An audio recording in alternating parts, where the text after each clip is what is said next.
Hello दोस्तों, मैं आज आपके लिए एक लोकप्रिय कहानी सास बहू और ताबीज की कहानी लेकर आई हूँ। आपके द्वारा मेरे YouTube मल्टी चैनल को बहुत सारा प्यार देने के लिए तहे दिल से धन्यवाद। इसी तरह के और भी लोकप्रिय कहानियों के लिए आपसे अनुरोध है कि मेरे YouTube मल्टी चैनल को अभी सब्सक्राइब कर ले ताकि मेरे हर वीडियो का नोटिफिकेशन आपको मिलता रहे। धन्यवाद। वीडियो को शुरू करते हैं। सास बहू और ताबीज। सुप्रिया का रोज किसी न किसी बात पर अपनी बहू तारा से झगड़ा होता ही रहता। दोनों स्वभाव से जिद्दी और अड़ियल थे। दोनों में से कोई भी एक दूसरे के आगे झुकना नहीं चाहता था। फिर एक दिन, तारा कहाँ मर गई थी तू अभी तक? सुबह से शाम हो गई, घर में इतना काम पड़ा है, ये सब छोड़कर कहाँ मौज मस्ती करने गई थी? आपके घर के सारे काम करने का मैंने ठेका नहीं ले रखा। आप भी तो अपने दोस्तों के साथ किटी पार्टी करने जाती हैं, तब तो मैं आपको नहीं टोकती। अरे मैं तेरी सास हूँ, तू मेरी सास नहीं है। सास है तो क्या मुझे चैन की सांस नहीं लेने देंगी आप? बहुत जबान चलने लगी है तेरी आजकल। आने दे मेरे बेटे को घर पर, फिर देख तेरी कैसे क्लास लगवाती हूँ। आपके पास और काम ही क्या है? बाहर पड़ोसियों से मेरी बुराई करना और घर में पति से। हाँ तो अब तेरा काम भी तो ऐसे ही होते हैं ना। तारीफ के लायक कोई भी काम किया है तूने आज तक? बस जुबान चलवा लो, कैंची से भी तेज चलती रहती है। सिर्फ जुबान ही नहीं, हाथ पैर भी चलते हैं, जिनकी वजह से आपको घर में इतनी सफाई देखने को मिलती है। वरना आपको तो अपनी किटी पार्टियों से फुर्सत नहीं मिलती। तो कहना क्या चाहती है? घर का क्या सारा काम तू खुद अकेले करती है? तो और क्या नौकरानी करती है? इसी तरह तारा और सुप्रिया में आए दिन लड़ाई होती। दोनों के दिन की शुरुआत ही एक दूसरे से लड़कर शुरू होती और लड़कर ही खत्म होती, मानो ये अब उनकी दिनचर्या का हिस्सा बन चुकी हो। शाम को तारा का पति वैभव घर आता है। वैभव को देखते ही उसकी माँ सुप्रिया उसके पास आती है और कहती है, बेटा वैभव, अच्छा हुआ जो तू आज जल्दी घर आ गया। देखना तेरी बीवी सुबह से मुझसे लड़ी जा रही है। माँ की बातें सुनकर वैभव तारा को जोर जोर से आवाजें देने लगता है। क्या हुआ जी, इतना चीख क्यों रहे हो?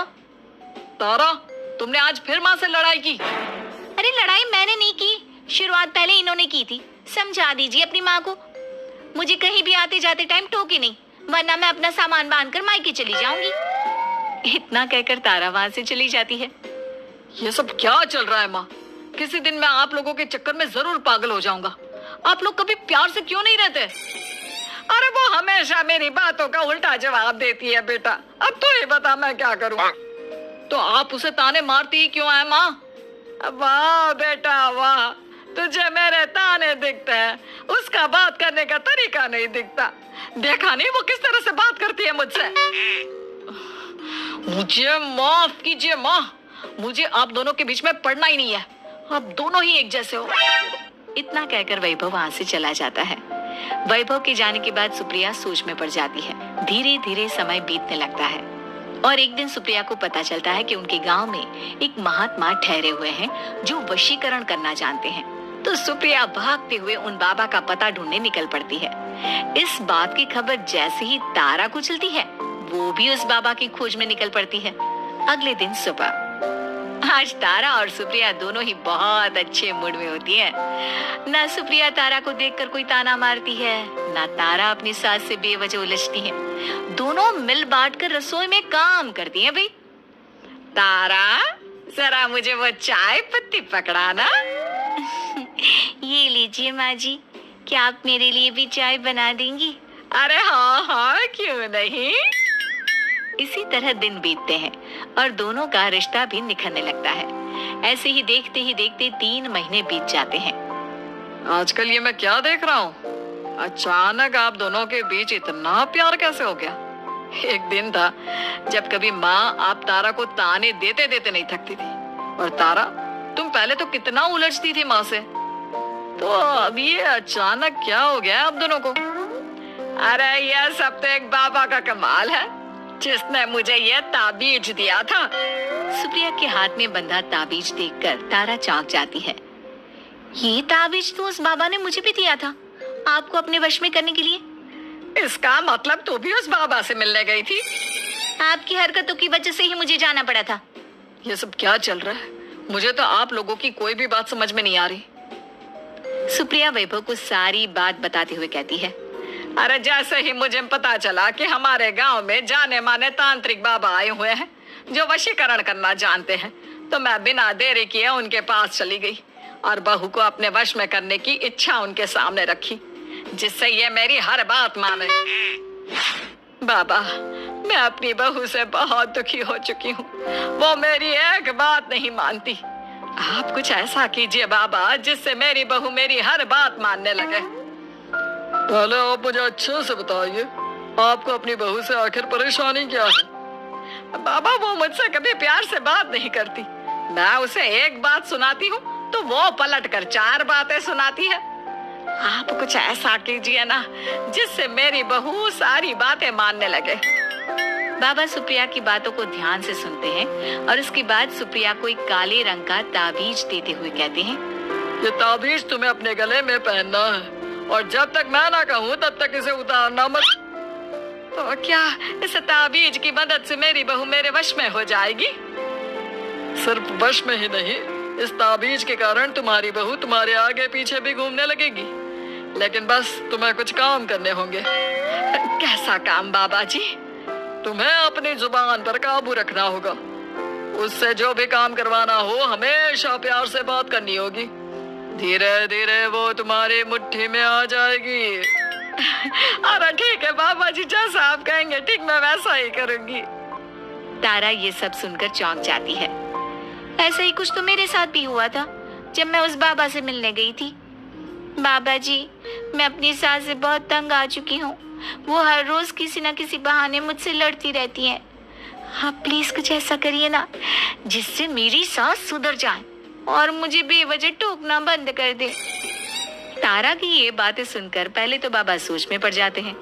उसके बाद वो तारा को भी काले रंग का ताबीज पकड़ाते हुए कहते हैं, ये लो बिटिया, इसे अपने गले में पहन लो और जब तक मैं तुम्हें इसे उतारने के लिए ना बोलूं तब तक इसे उतारना नहीं।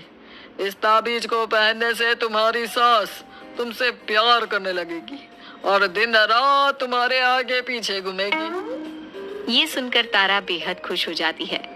बाबा, इस ताबीज का असर कब तक होगा? अगर तुमने मेरी सारी बातें मानी तो इस ताबीज का असर तुम्हें 2 दिन बाद ही दिखने लगेगा। उसके लिए सबसे पहले तुम्हें अपनी सास को इज्जत देनी होगी, उनके साथ प्यार से बर्ताव करना होगा और अगर कोई भी काम भी करवाना हो तो प्यार से ही बात करनी होगी। फिर देखना वो कैसे तुम्हारे इशारों पर नाचती है। ठीक है बाबा जी, जैसा आपने कहा है मैं ठीक वैसे ही करूंगी।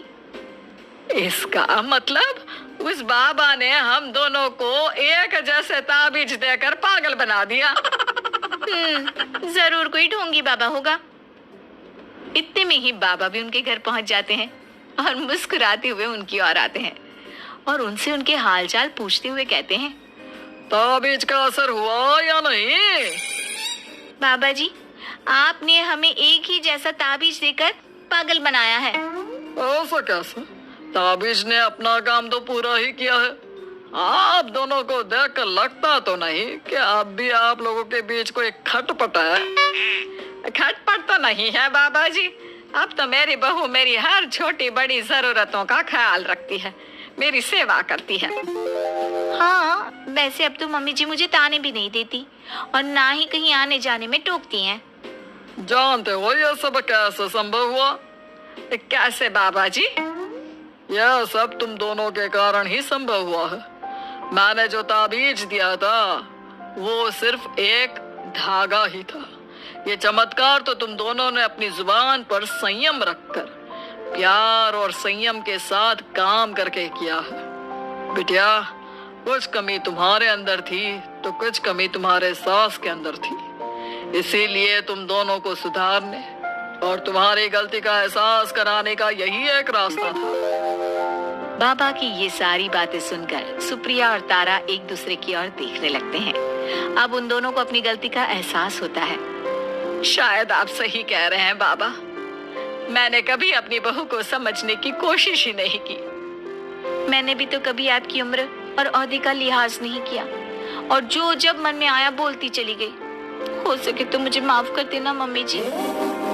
चलो फिर अगर सब ठीक ही हो गया है तो बाबा जी अब आप भी वापस अर्जुन बन जाइए।